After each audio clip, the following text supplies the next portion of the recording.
Pada saat tiba di Palestina, Dajjal sendiri tidak tahu kalau ajalnya sudah dekat. Maka dia pun akhirnya berdemo di sana, menganggap dia punya sebuah kerajaan sampai di daerah Palestina, tepatnya sekarang Israel. Direbut wilayah itu oleh Israel tanpa mereka sadari. Dalil-dalil wahyu menuntun mereka ke situ. Ada sebuah kota namanya kota Babulut. Di Israel itu kota itu ada. Saya pernah lihat cuplikannya. Termasuk kota yang diidolakan di dalam negeri Israel sendiri namanya Babulut. Subhanallah, hadis menyebutkan nama Babulut. Hadis Nabi SAW dari 1400 tahun yang lalu mengatakan nanti Dajjal akan berkumpul di sebuah wilayah namanya Babulut di Syam. Maksudnya di Palestina itu. Israel sekarang. Ada kota Babulut dan orang Yahudi sekarang lagi gencar membangun kota itu dan dianggap kota favoritnya Israel. Dajjal akan masuk ke sana dan berkurung diri.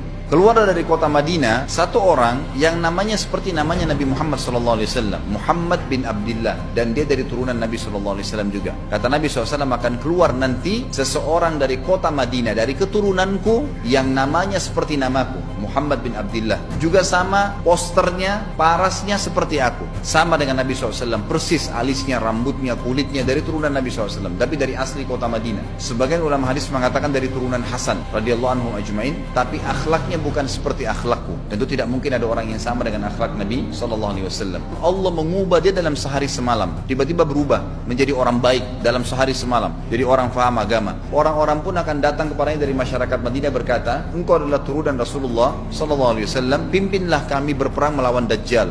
Engkau adalah turunan Rasulullah SAW, pimpinlah kami berperang melawan Dajjal. Maka dia pun menolak. Dia menolak awalnya, kemudian dia menuju ke Mekah diikutin dengan 300 orang pertama dari kota Madinah. Sampai di Mekah, setelah selesai dia tawaf, maka seluruh muslimin menunjuknya sambil mengatakan engkau harus memimpin kami. Dan orang ini punya julukan Mahdi, dikenal dengan Imam Mahdi. Inilah tanda-tanda kiamat yang kedua. Setelah Dajjal keluar, buat kerusakan di muka bumi tadi selama 40 hari itu atau setahun lebih. Kemudian keluarlah tanda-tanda kiamat kedua pada saat dia sudah tiba di kota Babulut di Israel. Keluarlah si Mahdi ini. Pada saat dia tiba di Mekah, dibaiatlah oleh banyak kaum muslimin. Tidak disebutkan jumlah pasukannya, maka terbentuklah pasukan jihad yang mengejar Dajjal menuju ke Palestina. Tanda-tanda kiamat besar yang ketiga adalah pada saat pasukan Imam Mahdi dengan pasukan jihad itu tiba di Darul Baydha namanya, kota putih yang ada menara putihnya, dan itu sekarang di negeri Syam, tepatnya di Damaskus, ibu kota Syria. Hadis menyebutkan di menara itulah, di masjid itulah Imam Mahdi mampir sholat asar bersama pasukannya. Pada saat itulah datang tanda-tanda kiamat besar yang ketiga, yaitu turunnya Nabi Isa alaihissalam. Kata Nabi SAW dalam hadis Bukhari, hadis Muslim, hadis Sahih semuanya, dikatakan Isa alaihissalam akan turun sambil memegang kedua sayapnya malaikat, dan dari rambutnya yang basah meneteskan air, dan semua muslimin waktu itu menyaksikan. Dan ini wahyu, penyampaian, pasti terjadi. Maka dia pun turun, lalu kemudian dia masuk, dan orang-orang pada saat itu mengenalnya kalau dia adalah Isa, dan mereka sudah tahu ini masanya turunnya, keluarnya Dajjal. Mahdi sudah ada, mereka tahu akan turun Isa. Sudah ada informasi seperti saya sampaikan ke Bapak Ibu sekarang, itu multi muslimin di zaman itu sudah tahu semua. Maka Isa pun alaihissalam waktu itu dipersilakan oleh Mahdi untuk jadi imam, maka dia pun mengatakan tidak, imam dari kalangan kalian. Dan kata Nabi SAW, ini kemuliaan bagi umat ini karena Nabi sholat di belakang umat ini. Semestinya kalau ada Nabi, pasti Nabi jadi imam, tidak mungkin digantikan oleh manusia biasa. Tapi waktu itu Imam Mahdi menjadi imam dan Nabi Isa sholat di belakangnya. Perlu anda tahu juga hadis Nabi SAW yang sahih yang berbunyi, kalau Musa dan Isa hidup di zaman aku sudah diutus, niscaya keduanya akan jadi pengikutku. Jadi memang kena kebenaran agama ini dibawa oleh Nabi SAW. Sholatlah mereka, kemudian mereka menuju ke Palestina. 3 tanda-tanda kiamat sekaligus terjadi.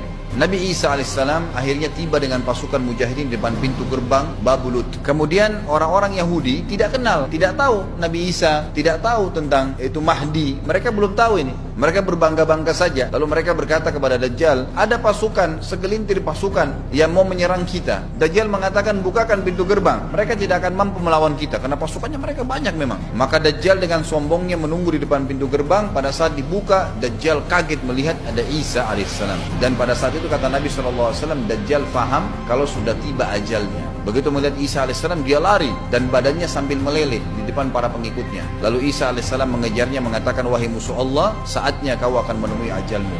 Ditusuklah dengan tombak emas di antara dua matanya, maksudnya di dahinya, ditusuk oleh Isa alaihissalam dan matilah Dajjal.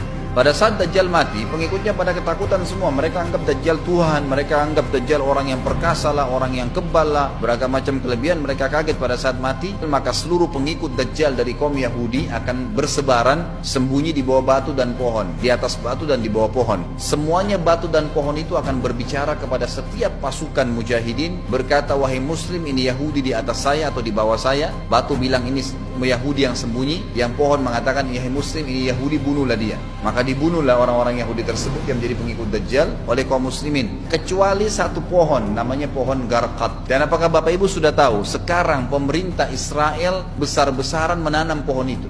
Satu dunia ini semuanya Islam. Hadis sahih, kata Nabi SAW, Islam akan masuk ke setiap rumah dengan kemuliaan atau terhina. Enggak ada lagi penolakan terhadap Islam. Itu hadis sahih. Maka Nabi Isa AS memimpin pada saat itu, disebutkan dalam hadis, 40 tahun dengan ketenangan menerapkan hukum Islam. Kata Nabi SAW, bagaimana awal umat ini bisa sesat sementara aku yang pimpin, dan bagaimana akhir umat ini bisa sesat sementara yang pimpin mereka Isa, dengan menjalankan hukum-hukumku. Dari Nabi Isa AS nanti menerapkan Al-Quran seperti yang kita lakukan, sholat, segala ini sudah selesai, dikerjakan semua. Dalam hadis lain dikatakan Isa alaihissalam akan menghancurkan semua salib, membunuh semua babi. Nggak ada seekor babi pun hidup di muka bumi pada saat itu, semua salib dihancurkan, dan yang menjadi tidak ada agama lain. Semua, Nasrani, Yahudi, Hindu, agama apa saja habis semuanya. Semuanya beriman kepada Allah subhanahu wa ta'ala dan menjadi muslim.